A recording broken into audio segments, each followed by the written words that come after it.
not just thinking about it, but you can start obsessing over it, right? Because if you think about it, you start obsessing over it, and if you start obsessing over it, then you start taking action steps. What is happening, everybody? I am Larry Roberts. I am the host of the Readily Random podcast, and I want to welcome you back to another tremendous episode of the show. Today, I've got somebody with me that, man, he's going to blow you away, honestly. And I try to bring somebody each and every week that brings tremendous value to the podcast. And Mr. Chaz Wolfe is with me today, and that's his whole purpose in life, is to bring value. Whether it's his Bulletproof sales training, whether he's working with CEOs, whether he's working with Grant Cardone, whether he has his mastermind, whether it's his mindset take on life, whether it's his family, his 3 children, his beautiful wife, everything he brings to the forefront, and he brings it 110% each and every day. So we're going to learn more about Chaz and how he does that, man, how he gets in that mindset, and how he is able to elevate in all these different arenas at the same time. So Chaz, welcome to the show. Thanks, Larry, man. I really appreciate it. I've been a huge fan of yours for a while now, and so glad to be here. That is tremendous. And once again, this is a PodMax event that we're at today, and PodMax is, I think that's where we met, honestly. We didn't know each other outside of PodMax, did we? Nope. PodMax was the connector, man. It's the golden goose that keeps laying the eggs. And that's so cool because I meet so many tremendous people because of PodMax, and I'm always thankful to Josh and Eric and everybody there at the PodMax family for bringing people like you to the forefront and allowing me to establish relationships with folks like you. This is a tremendous opportunity, and I'm forever grateful. So absolutely. Likewise. So Chaz, tell us more about you, man. Let's start off with the fam. I mean, you got 3 Rugrats, you got a beautiful wife. Yeah, man. So this year, 2021, I'll be married 13 years, Wow. Been with my wife for 16. We met in high school sweethearts. And would have married her in high school if I didn't think her parents would have thought I was crazy. I already knew I was crazy, but I figured I would wait just a little bit to make sure that they didn't quite know yet that I was crazy. They know now, but anyway, three little kiddos. I've got a 7-year-old daughter, 5-year-old daughter, almost 5-year-old daughter, here in a couple weeks, and then an almost 2-year-old son. So we're rocking and rolling. We got a house full. We'd love to have more. We like growth in all areas. Well, that's what it's all about, man, is just expanding and growing and and creating value in every aspect of our lives. And that's what so many people strive to do. But a lot of times, regrettably, they come up a little short. Yeah. Well, and if I can somehow replicate me and my wife into other human beings that are probably going to be much better than us, then that's better for the world. You know what I mean? A bigger impact. I think that was self-complimenting, but at the same time, humble. But I definitely didn't mean it like that. I meant that I was hoping to bring some additional value to the world through my children. Look, folks, if you could be just like Chaz, you're going places. I'll tell you that right now. No, I know. And of course, it would be a keen podcasting listening ear, just like yours, to pull that out. I love that. That's what I'm here for, man. That's what I'm here for.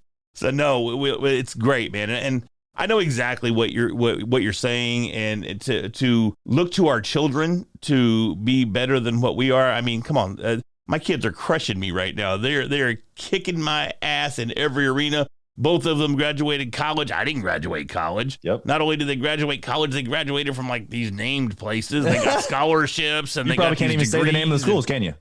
Well, Texas A&M was one, As my son graduated from A&M, and my daughter, she graduated from Texas Wesleyan University over in Fort Worth. There you go. Small private college over there. Nice. They're just crushing it. She's an athletic trainer. Well, she works in kinesiology. See, she's got the degree. I don't. Oh, She works in physical therapy, and she helps athletes recover. She was a career athletic trainer all through high school and through college, and she got a scholarship. That's awesome. As an athletic trainer. How do you do that? You just wrap ankles better than anybody else? I don't know how that works, but who knows? Yep. But my son, he graduated with a degree from A&M, and he's like super smart. He graduated with a degree in language. Ooh. With an emphasis on Russian. Wow. And now he's going into cybersecurity. He's getting his, the CSSIP. It's that cat daddy cybersecurity license.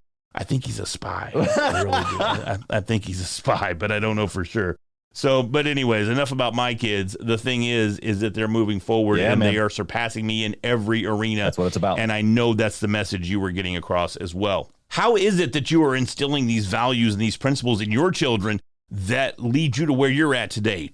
I mean, you're crushing it across the board. You've got your edible retail outlets. What is it called? Your edible? Yep, they're just franchises, so they're stores. Retail Stores. stores. Okay. Yeah. We got 5 of those in 3 different states and about 50 employees. So yeah, we're loving that. Fortunately for edible, COVID has been a good thing because we've been able to bring gifts to people who can't see each other. So we've been a solution for a lot of people to be able to send love, send some love to loved ones over the COVID months here. Been all great. But as far as to your questions, how I'm instilling things in my children, I'm trying to be as intentional and purposeful with them as I am in my business. And right, I feel like I've been successful in, building my edible franchises, building my real estate portfolio, building this online business consulting, sales consulting, leadership consulting world because I've been purposeful, intentional. I take action steps every single day. I'm obsessed with what I'm after.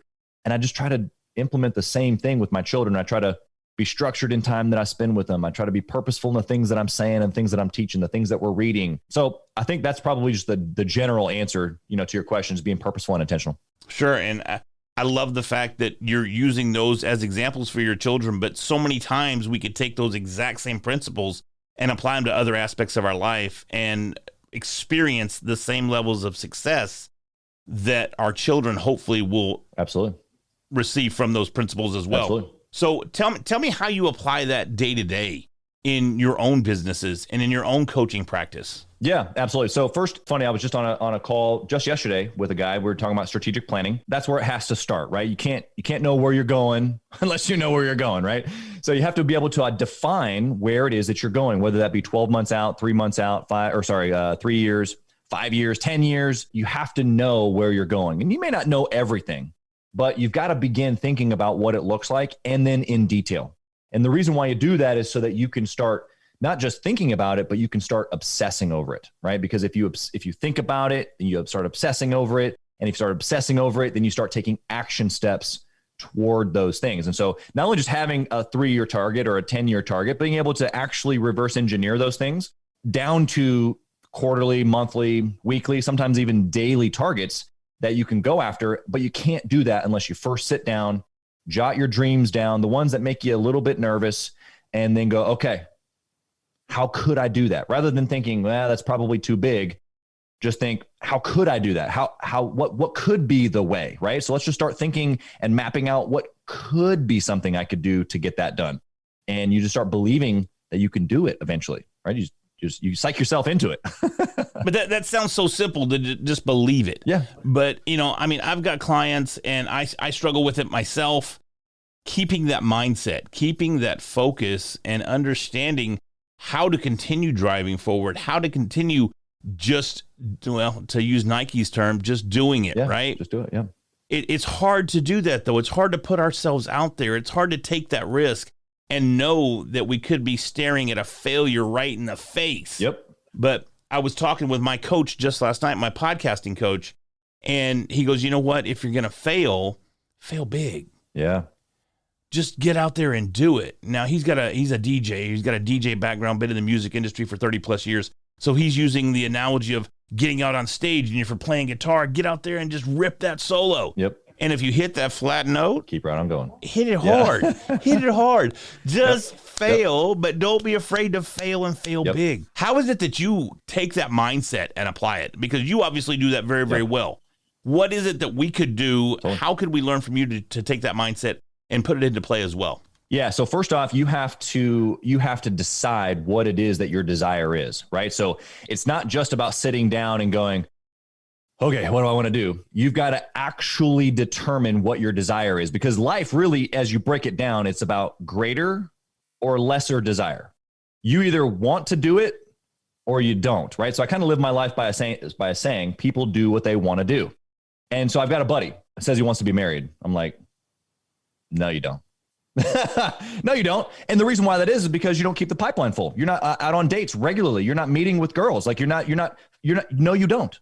No, you don't. Right. So people can say what they want all day long, right? To your point, they can write down their things, but how do they stay engaged with it? How they do it?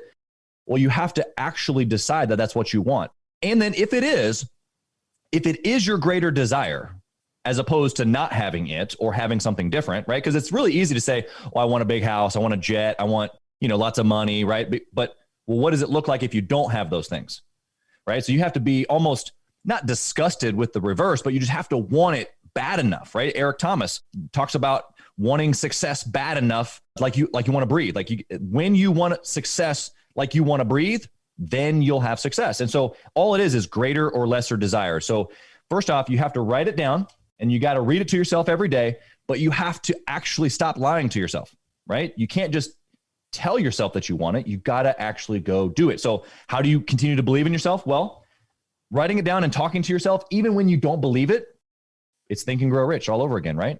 You're reading it, you're writing it, you're saying it. Yeah, but Chaz, we want it, bro. We want it, right? But we don't want what it takes. You don't want it bad enough to get there. Like your friend, he wants to be married. So he does want to come home at night. He probably wants whatever his vision. I don't want to say too much because I'm going to misogynize myself. So I'm just going to say he wants to be married. That, he wants to be married. Yeah. We're going to leave it at that, right? Yeah. And whatever that entails. So he has this vision of what being married is and what it would do for him and how rewarding that would feel. But at the same time, he doesn't necessarily want to put in, as you pointed out, put in the work to get to that point. And so many times entrepreneurs, business owners, whoever it may be, no matter what your goal is, you don't even have to be an entrepreneur. Right. You could want to be a professional athlete. You could want to, whatever your dream is that you want to achieve. Right. And you go, wow, that's what I want. Mm-hmm. Too many times we don't pull back the covers and go, wow, that's what it takes to get there. Yep. And then even after realizing what it takes to get there, we have such a hard time committing to taking each and every step in order to get where we need to be. You're 100% right. It comes down to the fact that when you pull over the covers, you decided, ooh, maybe I didn't want this as bad as I wanted to, right? When you like the validity of what Eric Thomas says, of you'll have success when you want it like you want to breathe. AKA, if you don't breathe, you don't survive. Right? So if you want it bad enough, you'll have it, period. That's the end of the sentence. And so in those moments when you're just trying to get over the hump of like, oh, I got to do this again, whatever it is, working out unto becoming an athlete or prospecting to be a good salesperson or building a team to be a good, successful entrepreneur, whatever it might be, you have to ask yourself, what do I really want? And then agree with yourself on, do I really want that? And then go after it. But you got to give yourself permission to then take action, because at the beginning, like to your point, it's not going to be just like, oh, boom, I got it, right? And that's the problem, unfortunately, is that we see everyone on social media, or we see with the covers on, right? We see what it looks like, whatever that analogy that we're using that we're going to continue to use here. but we see what it looks like without all the work, and we're like, oh, wow, he's really successful, or she is such an amazing athlete, or whatever. And unfortunately, we don't see the track record, the nights in the gym, or the late nights like I was and you were last night working on our businesses or whatever. We have to look at those things and be real with ourselves and go, okay, is this something I'm willing to do? Because people do what they want to do, period. Yeah, it's funny that you say that, because you bring up working late nights. And since I've made this transition to full-time entrepreneur, I'm barely 2 months into the gig, my wife goes, dude, you work more now than you've ever worked before in your life. And the difference, though, is that I'm not working. You're excited. I'm excited. Now, is it because my car is still shiny and it's still got that new car smell? Maybe. That might be part of it. Yeah. But a lot of it, too, has to do with the fact that I'm doing what I love. Absolutely. I'm doing what I love, and I get immediate gratification for doing what I do. If I complete a course, or I finish whatever project I'm working on that has to do with my business, then I'm elated. I get that dopamine. I get that rush. I get that, wow, this is so cool. Right. I got to be honest, after 21 years in corporate America, I didn't care what I did. Yeah. There was no dopamine left to dope. There was nothing there. It didn't matter what I did. Yep. So it's different, though. I'm putting my heart and soul into something that I love, and there's a passion, and I know that the goal, and I know that I'm going to reach my goal by 100%. Doing exactly what I'm doing. 100%. And I would even take that a step further, because not everybody is meant to do their own thing, right? Like, sure, most people who think that they should do their own thing probably at some point should, right? Because there's a reason why that's come up inside of them. There's that desire there. and they're just probably nervous or scared or uncertain. They don't know how to make that happen, right? Lots of ways for them to be able to move forward in that. But for all the other people who are just working at their job or working in a scenario where maybe they enjoy their job, or maybe they kind of enjoy their job, it's like you can still have targets or goals, right? And when it comes down to that, like your goal is to run your own business, or your goal is to have certain success in your own business. And someone who's even working at a job can have targets, whether it be family targets or vacation targets or a home target. I mean, whatever it might be, right? And so when you have those things that you're working toward, the grind of whatever it is that we're doing, right? So I teach sales along with many of other things, but in the sales process, I don't like to cold call. I don't know who does, except for if you're an extreme extrovert and you just like to call people all day long and talk to people for no reason, right? That's not me, but I've made tens of thousands of cold calls because my goal was big enough to where I knew that what I had to do was this, and it didn't matter. Like my goal was so big that the daily action didn't, like you just chew right through it because I was excited and almost blinded by what I was after, rather than so caught up in the daily, like, I don't really like to do this. Do you think that's inherent, though? Do you think that you either have that or you don't? You know, Chaz Wolfe, there's only one Chaz Wolfe, and Chaz Wolfe feels this way about reaching his goals and accomplishing his objectives. Yeah. Do you think that that's maybe genetic, or is that something that can be learned? Yeah. Can that level of commitment be instilled? Can anybody do it? 100%. Yeah. So to answer your question, to both of those, yes and yes. So yes, do I feel like that some profiles or personalities are maybe a little bit more inclined to think that way? Yes, of course. Just like I just said, some are more inclined to want to make cold calls. Like, you know, I'm not extroverted. Believe it or not, I'm a learned extrovert. Like, well, how does a guy that owns all these businesses, has all these employees, that teaches people how to, you know, communicate and how to do sales, how is he an introvert? Well, because I learned communication. I learned how to be extroverted. I learned enthusiasm. I learned tonality, right? And so just like with what you're asking, yes, of course you can learn to be ambitious, for lack of better terms. You can learn to plan out. You can learn to be a visionary. You can learn to be detailed if you're not. You can learn to modify yourself in all of these other areas. Again, it comes down to greater or lesser desire. So you have to recognize that, like, okay, I'm weak in this area, or this doesn't come naturally to me.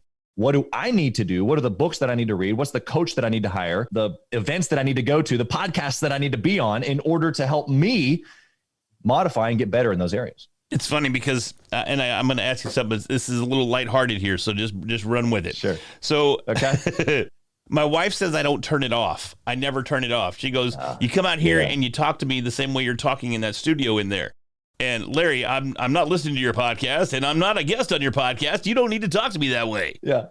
Your tonality, it's very polished. You speak very polished. You're definitely a professional when it comes to speaking. Yeah.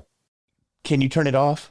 You know, I love how you've said that. So before I answer your question, I'm going to let you know that my wife, she hasn't said, because I don't have a podcast like you, so I don't necessarily have a podcast voice. In fact, usually in my communication or in my sales training, I try to teach people to not have necessarily like a voice, just to be them.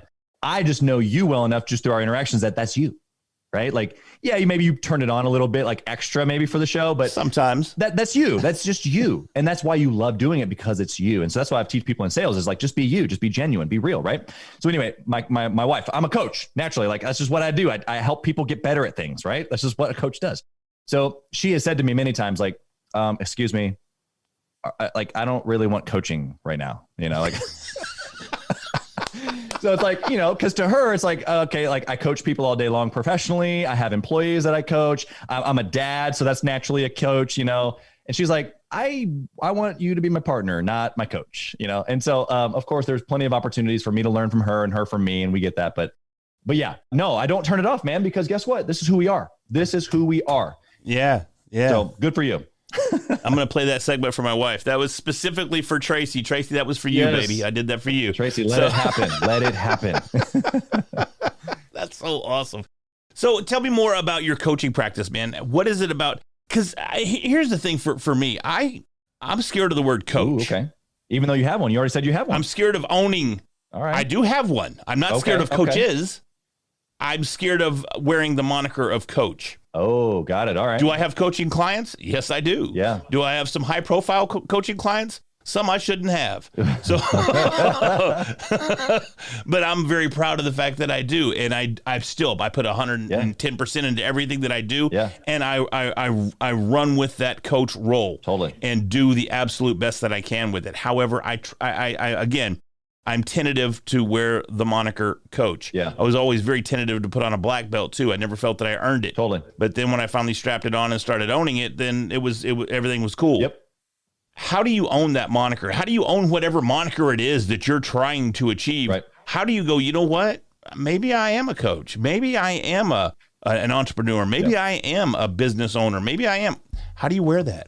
Yeah, absolutely. So first off, it's in your mind, right? Because that's what you said. What the difference is that it was the way you saw yourself. And so it really has nothing to do with how anyone else sees you.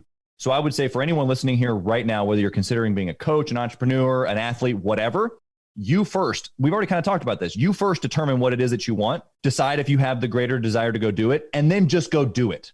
Don't care what other people think, say, or whatever along the way, because it does not matter, right? If my wife was in the room right now, if you said name 3 things that Chaz like exudes, like something that stands out amongst every other thing else, she would say he doesn't care what other people think. I'm aware of what other people think.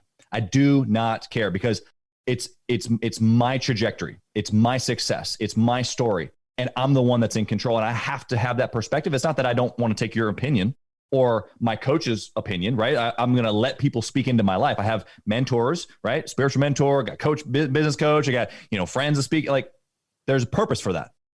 At the end of the day, it comes down to me and my road, right? So for someone who wants to be a coach specifically, because that was part of your second question, is everybody has something to offer to someone else, right? And so when you have that realization, I'll give you a quick example. I saw someone post on social media, this was a couple of months ago, and they were basically making fun of someone who had reached out to them who was 24 and was, offering a coaching service. I don't remember what kind of coaching service it was, but they were in this group basically making fun of this guy who had reached out and been like, what in the world, blah, blah, blah, 24. I could wrap you around my finger, you little kid, basically. And so I commented saying, it's kind of funny because it's really your perspective on what it is that they've experienced in their life. Because I know at 24, I had already made multiple 6 figures. I had been married for close to 4 or 5 years. I'd started my first business. I literally spent $500,000 on my first business at age 24. And later that year, I bought my second business for another $500,000. So it's like, could I have taught someone at 24? Basically, you're making a point that this person isn't worth anything because of their age. And actually what you're showing is your stupidity, unfortunately, because anyone at any age, at any experience level, you've gone through something that can help someone else, right? So for you've gone through the podcasting world, the coaching world on that side of it, how to build a podcast, how to do the back and the ends of the thing. That's what your courses and stuff are about, right? So of course you're an expert. Of course you're a coach. Of course, that's why you live into it and you lean into it, even when you get somebody who's bigger than you on paper or whatever, right? Because you have something to offer them. It doesn't matter about your income level or who you've worked with. Okay, I built a sales team for Grant Cardone. Does that make me a great salesperson? Well, I mean, I'd like to think so, but probably. I mean, I'm just going to say probably. Sometimes people don't care. Or guess what? Sometimes when they hear Grant Cardone, they're like, I don't want to have anything to do with that, right?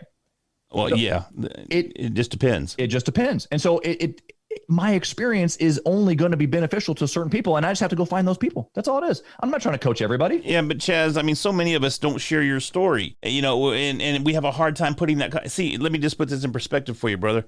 I was 24. I had 2 kids. One of them was out of wedlock. Actually, yeah, it was out of wedlock. I got married in the hospital. I shit you not. We had a kid. Yep. I think it was the next day.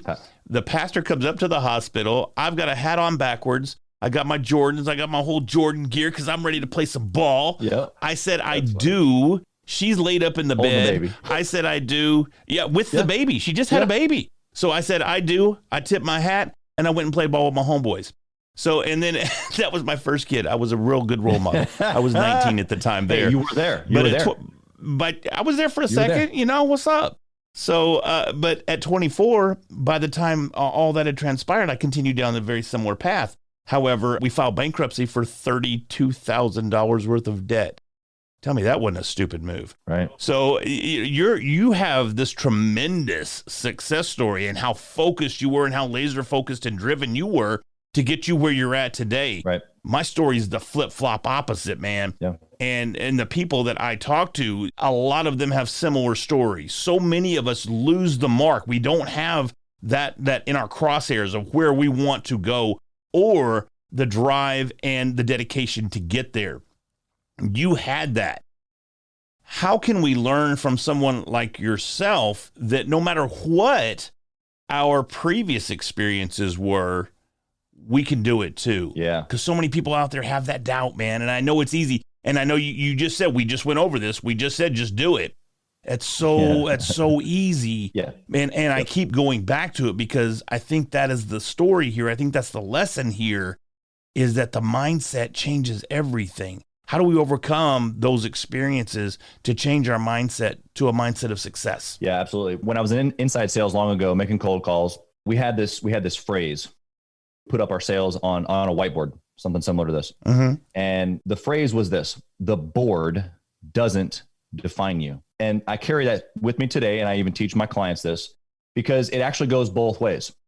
If it said 0, it doesn't define me. Or if it was my best week ever, it doesn't define me. Meaning there is an emotional piece to our success, our failure and our success, right? And not to say that you want to be numb to those things, because you want to be able to recognize when you're struggling and go, okay, how do I get through this? And you also want to recognize when you're having success and be able to enjoy that moment, or, pat yourself on the back for a half second at least, right? But in the process of that, I cannot allow the 0 today to define what I do tomorrow or next week or next year, right? Or I can't allow the best week ever. Maybe I had 10 sales and that was the best week ever, right? And so I can't go into next week. Guess what? Starts all over again, right? I'm fresh on the board again. You as an entrepreneur, you know that. Like, it's great that you got a client today. It's fantastic. In fact, it's the best and the worst feeling ever, because you just closed your best prospect and now you get to work with that person and it's exciting and you got paid, but now you got to go fill the pipeline again, right? So it's like this amazing feeling at the same time, like, oh my gosh, a little bit of anxiety of like, oh geez, I literally just closed my best prospect and now I have to go replace it. And so I would say to that person, everybody deals with it. We all have a past. Okay. So maybe in this show, you haven't heard that I grew up with a single mom family, right? I didn't know my dad until I was 24, right? So the 0 to 24, I started working when I was 12, right? I started a business and I was working construction 12, 13, 14, 15. When my friends were at the pool getting a tan, I was working concrete, taking off my shirt so that I could get a tan. So I went back to school. I was as tan, if not more tan than my friends. And I had a pocket full of money, right? So we all have the struggle. We all have the scenario of what we were given. And we all have the ability to draw the line and go, going forward is 100% my control. And it's all about greater or lesser desire, which is already what we've talked about. We just decide what it is that you want. And then you give yourself permission just to go after it. Once you give yourself permission to go after it, reverse engineer the deal. Like, get serious about it. Okay. If you're actually going to go after it, okay, let's take it serious. Let's reverse engineer the process. What are the actual targets along the way? In order to hit this target this month and that target that month and that target 5 years from now, what are the things I got to do today, this week, this month? And then go do them, right? So it's a whole lot easier just to go do it when you know what you're supposed to do, because you've reverse engineered the process. It's all connected to what you say that you want, which all comes down to you drawing the line saying, you know what, the past is the past, the future is whatever I want it. And what do you want the future to be? Yeah, man, that's good. I love it. So really for me, I break it down into the word legacy. Okay. So of course I want to build a business. I'm in the process of building lots of businesses, right? We do millions of dollars and I want it to be tens of millions, right? And I want to be able to impact people. I want to be able to literally, when I have a client that, just like yesterday, I was talking to a client and he had his best week ever. He started my program 2 weeks ago. He's been in sales. He makes $100K. He's a good sales guy. And he had his best week ever, his best day ever, and his best week ever 2 weeks after starting my program, maybe 3 weeks, something like that. And it's stories like that where you're like, wow, I changed that guy's life, even if it's for a moment. But if he holds on to those principles, it'll be for the rest of his life. And of course, then the last part of the legacy is my family. my children and my grandchildren. Like I want my grandchildren to be able to stand on my children's shoulders. And of course they stood on my shoulders. It's not a matter of like giving things to people. I want to create massive wealth. It's not so that they can just have, but so that they have opportunities to literally just stand on my shoulders and be able to have a greater impact, help more people, be able to create even greater wealth. And so that when my grandchildren come, it's like, wow, holy cow, who is that guy, Chaz Wolfe, Grandpa Wolfe? Yeah. You know what I mean? No, I love it. And Grandpa Wolfe, that's got a nice little ring to it, doesn't it?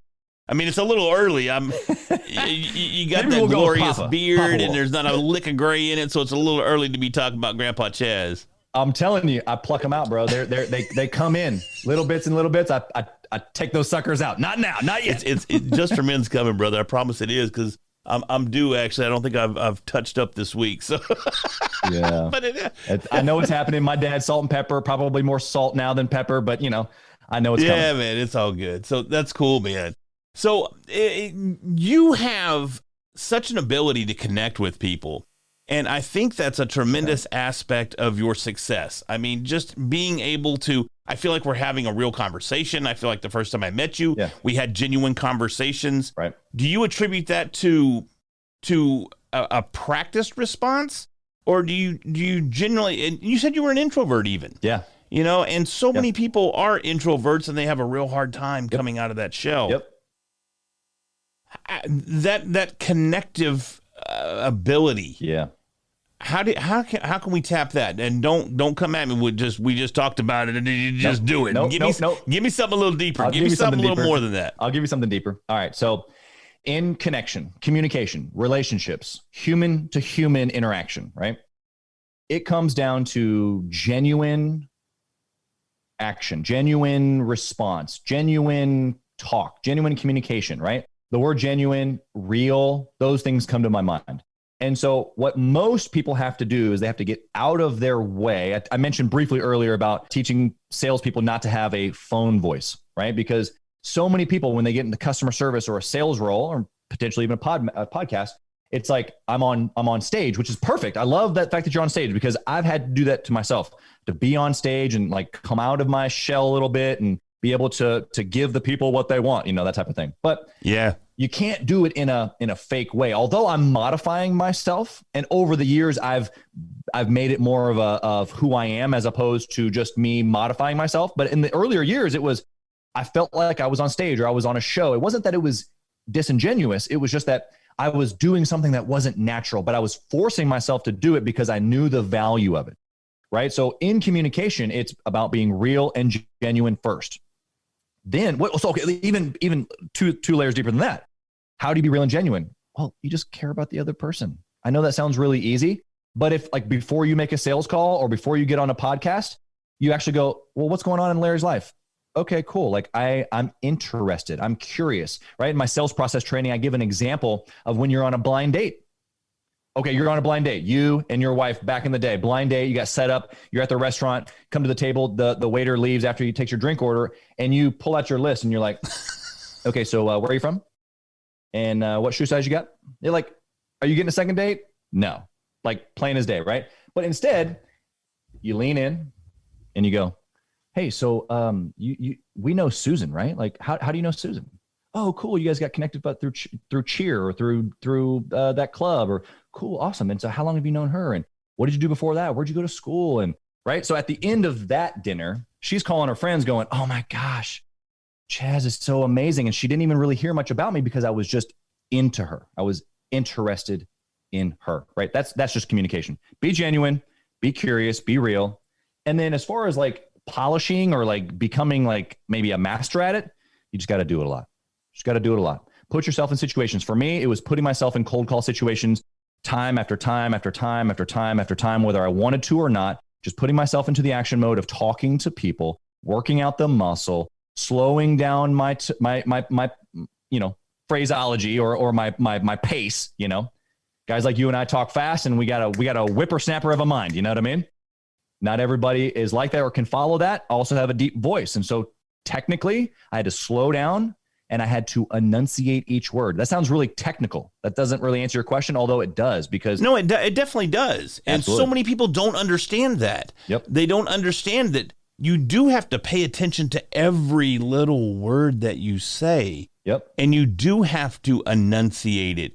And you do have to find that tonality that reflects either the excitement or the seriousness, the critical nature of this particular point that we're making. Exactly. Yep. And it's definitely practiced. But all I know is that right now, after you grabbed that microphone and you got close to the screen, I wanted to say, Chaz, will you go out? Were you leaning in, bro? Because I was close. You know the rule: come 90, you come 10, right? I freaking love it, man. That's tremendous. So, well, Chaz, where can people find out more about Chaz, find out more about your business ventures, find out more about your coaching, find out more about how they can reach out and contact Chaz? Absolutely. Yeah. ChazWolfe.com. ChazWolfe.com. ChazWolfe.com. We got all of our information there. And as we continue to grow, Bulletproof is not going to just be sales. It's not going to just be CEOs. It's not going to just be leadership. It's going to be bulletproof dads and bulletproof families and bulletproof mind. And really what it is, this idea of becoming bulletproof is a process. It's not a process to become perfect, but it's a process to become confident, a process to become something that can forge you forward into what it is that you want. How the hell did you get such a cool name? I mean, honestly, let's be honest. I mean, we're wrapping things up here, but I need to know because I was in a clubhouse room, yesterday. Actually, day before yesterday, I just happened to be on a panel, and there was a gentleman there by the name of C-Rock, and he's an influencer, and you may or may not know who he is. And someone chimed in and goes, C-Rock, that is just the coolest name ever. And she was going on and on about this coolest name and how it was just so easy to say, and it makes him stand out. And all I could think of was, how come nobody gets excited about Larry? I don't get that. So you have Chaz Wolfe, man. It's the coolest name ever. What is up? How do you use that name to propel yourself forward? Yeah. Well, the 20-second backstory is that I told you I didn't meet my dad until I was 24. So my last name wasn't Wolfe until I was 24. Oh, Wolfe is my dad's last name. And so there's a whole story behind that of how we met and the circumstances behind that and my identity of just who I am and being confident and where I come from and all this stuff, right? And so how I use Chaz Wolfe, because believe it or not, try to just say super humble about this, but it's not the first time I've heard, wow, Chaz Wolfe, that's a really cool name.